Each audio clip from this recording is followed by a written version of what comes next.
Welcome to my channel. और जो नए हैं वो चैनल को सब्सक्राइब कर देना। अच्छे क्वेश्चंस और विद एक्सप्लेनेशन आपको मिलेंगे। देखो मैं 20 क्वेश्चन बता रहा हूँ और उनके एक्सप्लेनेशन बताऊँगा और उसमें थोड़ी सी व्याख्या भी बताऊँगा ताकि आपको ये पता चल सके कि भाई ये क्वेश्चन आया तो इसके पास वाला भी क्वेश्चन आ सकता है। जैसे कि पहला क्वेश्चन क्या कह रहा है, अच्छे से इसको क्वेश्चन को आप पढ़िए। इसमें कह रहा है कि भाई क्ले कणों का व्यास आपको बताना है। तो क्ले कणों का व्यास सबको पता है कि 0.00 mm से कम होता है, ठीक है, ये सब आपको पता है। लेकिन अब ज़रूरी थोड़ी है कि हर बार जो है क्ले पार्टिकल का ही पूछे। हो सकता है आपसे सिल्ट का पूछ ले, हो सकता है आपके सैंड का पूछ ले। तो चलिए थोड़ा सा सिल्ट और सैंड की बात करते हैं। चलिए देखो, आपसे सिल्ट जो है आपका क्ले का तो आपको पता है, हो सकता है आपसे सिल्ट का पूछ ले। तो सिल्ट के लिए देखो कितना होता है, 0.002 से 0.02 mm, ठीक है। फाइन सैंड जो महीन वालू है उसका कितना होता है, 0.2 से 0.2 mm। कोर्स सैंड यानी कि मोटी वालू, इसका कितना होता है, 0.2 से 2 mm, ठीक है। अब देखो क्ले का जो है काफ़ी जो है बार रिपीट हो चुका है, हो सकता है सिल्ट और आपके महीन वालू और मोटी वालू का पूछ सकता है।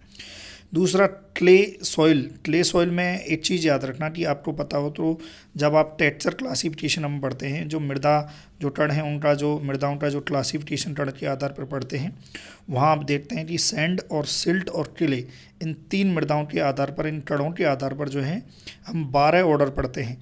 अब देखो उन 12 ऑर्डर में से एक क्ले सॉइल होती है।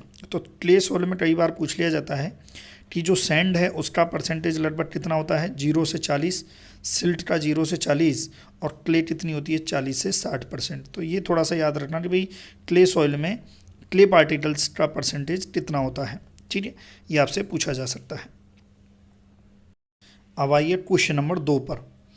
पोषक तत्वों की आवश्यकता का मापदंड किसने दिया था, जो पोषक तत्वों की जो क्राइटेरिया ऑफ एसेंशियलिटी है वो किसने दिया था, तो ये दिया था आर्नोन ने 1954 में। ध्यान रखें 1954 में। अब देखो यहाँ से क्वेश्चन कैसे और बन सकता है भाई, सर्वप्रथम जो मापदंड का जो है जो दिया था वो 39 में है ना, 39 में आर्नोल्ड स्टाउट ने बताया था। और सबसे एक और क्वेश्चन पूछा जा सकता है कि आर्नोल्ड के अनुसार कुल कितने पोषक तत्व बताए थे, जो एसेंशियल न्यूट्रिएंट जो बताए थे वो कितने बताए थे, 16 बताए थे। बाद में निकल खोजा गया था। तो ऐसे भी क्वेश्चन आपका बन सकता है।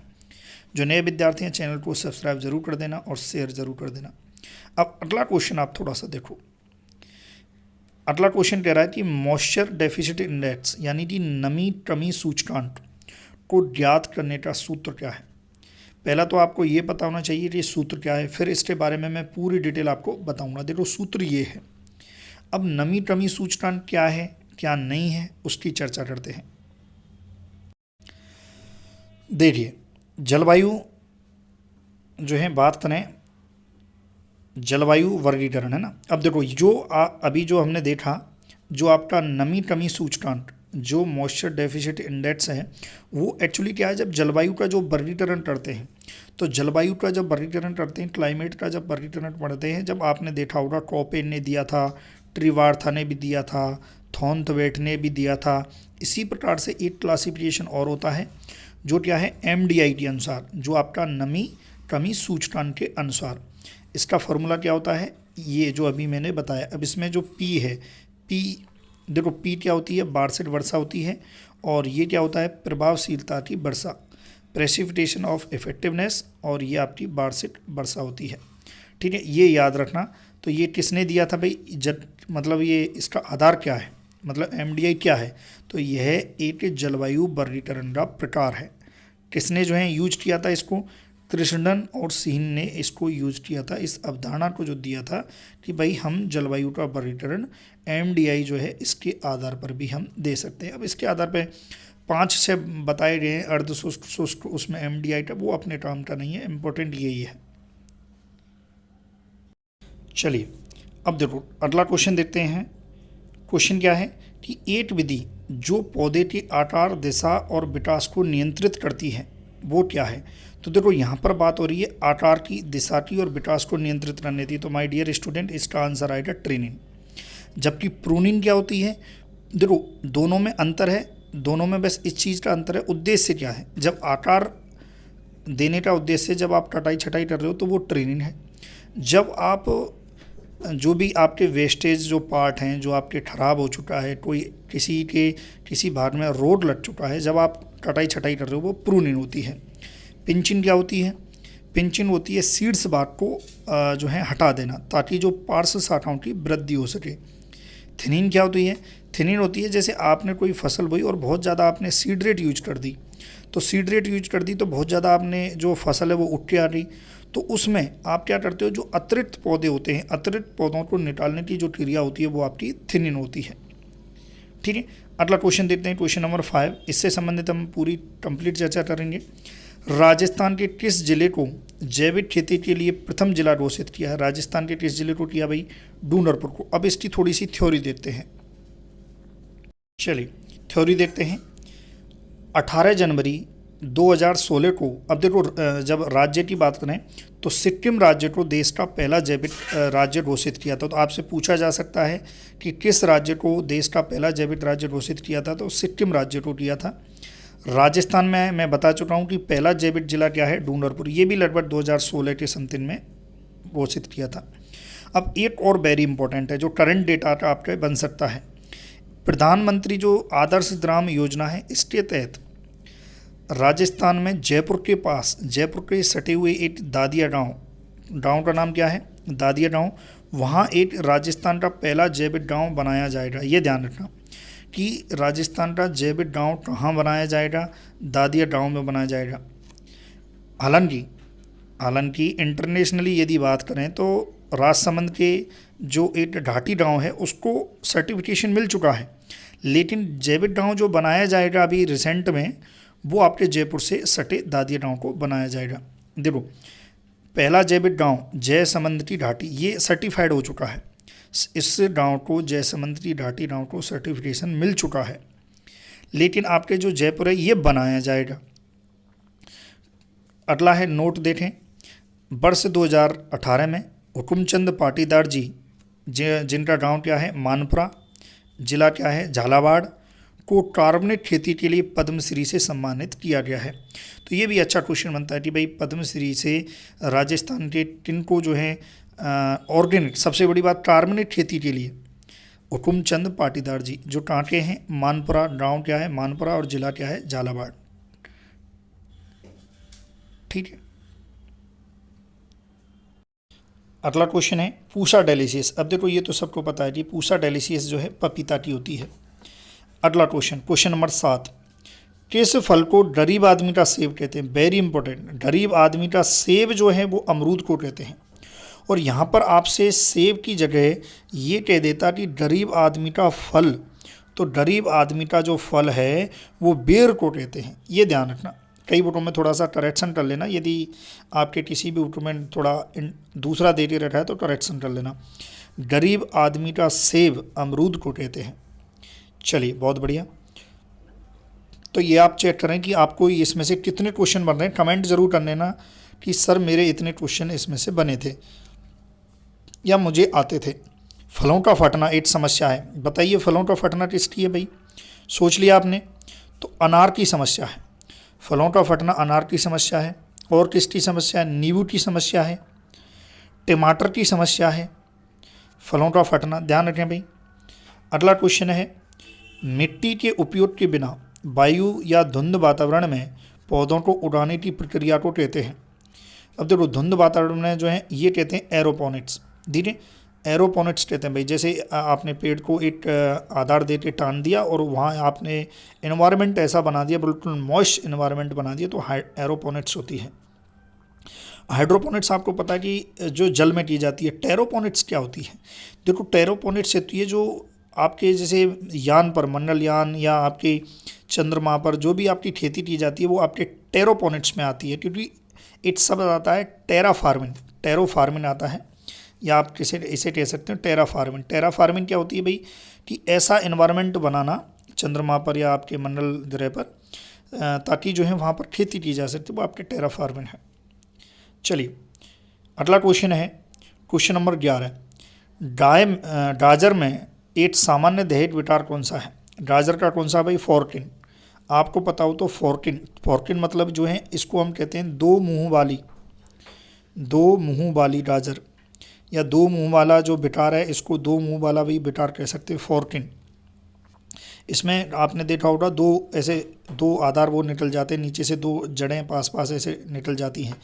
इसका कारण क्या हो सकता है? देखो इसका कारण जो है कठोर सतह भी हो सकती है मृदा की। दूसरा, आपने जो उर्वरक आपने जो FYM यूज किया है वो पूर्ण रूपेण जो है पटा हुआ नहीं हो रहा है ना, बना हुआ नहीं हो रहा। क्वेश्चन नंबर 11, बाष्पशील आइसोथायोसाइनेट जो है तीतापन पैदा करता है, किसमें करता है भाई? मूली में करता है। ठीक है, बाकी द्रेविया ये आपके सिलेबस में नहीं है, इसका आंसर फाल्सा होगा। अगला क्वेश्चन देखते हैं। अगला क्वेश्चन देखो, आम की किस्म जो नीलम और अल्फांजो के मध्य क्रॉस से विकसित की गई है, तो ये कौन सी है माय डियर स्टूडेंट? जो आम की नीलम और अल्फांजो से, तो ये है रत्ना। अब देखो इसमें भी जेट में क्वेश्चन आया था कि अम्बिका किस्म जो है किसके संतरण से जो है बनाई गई, तो यहाँ पर काफ़ी विद्यार्थियों को पूरा कंप्लीट नहीं मिल पाता है कि भाई किसके संतरण से कौन सी, तो मैं आपको पूरा थ्योरी बता देता हूँ। चलिए थ्योरी में अब हम देखते हैं। सबसे पहला ये आपको पता हो तो जेट में भी क्वेश्चन आया था, जेट 2021 में ये क्वेश्चन आया था आपके कि अम्बिका, तो अम्बिका जो है आपकी आम्रपाली और जनार्दन पसंद के क्रॉस से बनी है। अरुणिका है ना, अम्बिका और अरुणिका जो है ये आपको पता हो तो CISH सेंट्रल इंस्टीट्यूट ऑफ सब ट्रॉपिकल हॉर्टिकल्चर लखनऊ से विकसित हैं अम्बिका और अरुणिका। अम्बिका किसकी है? आम्रपाली और बंसराज। पूसा पीतम्बर, आम्रपाली और लाल सिंदूरी, ये लिख लेना आप, लाल सुंदरी है ना, ये लिख लेना भैया आपके पास नहीं हो तो, है ना। इसके अलावा पूसा अरुणिमा है, पूसा लालमा है, पूसा प्रतिभा है, पूसा श्रेष्ठा है, मल्लिका है। मल्लिका की जैसे आपने पढ़ी होगी ट्रिक क्या होती है? NDM, मतलब पहले के क्रॉस के दो के क्रॉस करने से तीसरी बनती है। आम्रपाली, आम्रपाली की क्या होती है? DNA। रत्ना की क्या होती है? NAR ट्रिक होती है ये, है ना। सिंधु की क्या होती है? RAS। सिंधु इट बीज रहित, सिंधु कैसी है भाई? बीज रहित किसमें है ना, ध्यान रखना है इसका, सिंधु जो है। इसके अलावा और देखते हैं, अर्का उदय है, अर्का अरुणा है जो बेंडानापल्ली और अल्फांजो के क्रॉस से है। अर्का पुनीत है जो अल्फांजो और बेंडानापल्ली के क्रॉस से बनी है, ये आपको याद रखनी है। और भी हैं, और भी जो है आम की जो है किस्में भाई, आप और भी याद रखना चाहो तो और भी लिख सकते हो। अर्का नीलकरण है, अर्का अनमोल है, मंजीरा है जो है, रूमानी है, PTM फर्स्ट है। ठीक है, ये देखें आप देख सकते हैं बहुत जो है इसकी साई सुगंधा है, जैसे साई सुगंधा जो है तोतापुरी और केसर के संतरण से जो है साई सुगंधा। ठीक है, चलिए तो ये आप जो है ध्यान रखें भाई, ये आप जो है स्क्रीनशॉट भी ले सकते हैं। और टर्पेंटाइन फ्लेवर किस में होता है? लंगड़ा में होता है। तो ये काफ़ी बेसिक इन्फॉर्मेशन है। ठीक है, चलिए अगला क्वेश्चन देखते हैं। क्वेश्चन नंबर 14, खरबूजा की जो खरबूजा आपका वाटरमेलन होता है वो जो है उसकी किस्म कौन सी है भाई? दुर्गापुरा मधु, ध्यान रखें दुर्गापुरा मधु है। पूसा चिटनी आपके जैसे तुरई की होती है, पूसा नवीन शायद दिया या लौटी की होती है, सुडर बेबी आपके तरबूज की होती है। ठीक है, अगला क्वेश्चन है, भारतीय उद्यानिकी अनुसंधान संस्थान, तो आपको पता है बेंगलुरु, और यहाँ से जो किस्म निकलती है उसके आगे अर्का लिखा होता है, ध्यान रखना, वेरी इंपॉर्टेंट, अर्का लिखा होता है। क्वेश्चन नंबर 16, अर्का हरित, अर्का हरित किसकी किस्म है? करेला की है। अब आपको मुझे करेला का वानस्पतिक नाम लिख के सेंड करना है कि करेला का वानस्पतिक नाम क्या होता है। सब्सक्राइब कर देना भाई, वीडियो अच्छी लगी हो तो सब्सक्राइब कर देना। और भी देखो कितना शानदार क्वेश्चन है, रॉयल गोल्ड किसकी किस्म है? गुलाब की है। ठीक है, अगला क्वेश्चन है, कौन सा हार्मोन बागवानी फसलों की ठंड कठोरता में महत्वपूर्ण भूमिका निभाता है? तो देखो इसका आंसर क्या है? Abscisic acid.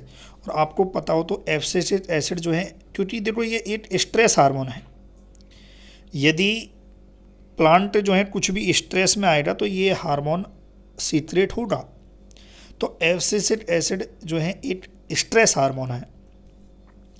और सबसे वेरी इंपॉर्टेंट क्वेश्चन, पर परागित फसलें हैं, तो इसका आंसर आएगा तो ध्यान रखना, जितनी भी ज़्यादातर जो कुकुरबिट्स होती हैं, कुकुरबिट्स जो रहती हैं, ये सभी परपरागित जो हैं फसल होती हैं, यानी कि क्रॉस पॉलिनेटेड होती हैं। और एक और चीज़ आपसे ये भी पूछा जा सकता है कि दायरा जो कल्टीवेशन है, दायरा कल्टीवेशन जो है, या दायरा आप कहते हो, दायरा कहते हो, दायरा भी कह देते हैं, तो ये कल्टीवेशन किससे संबंधित है?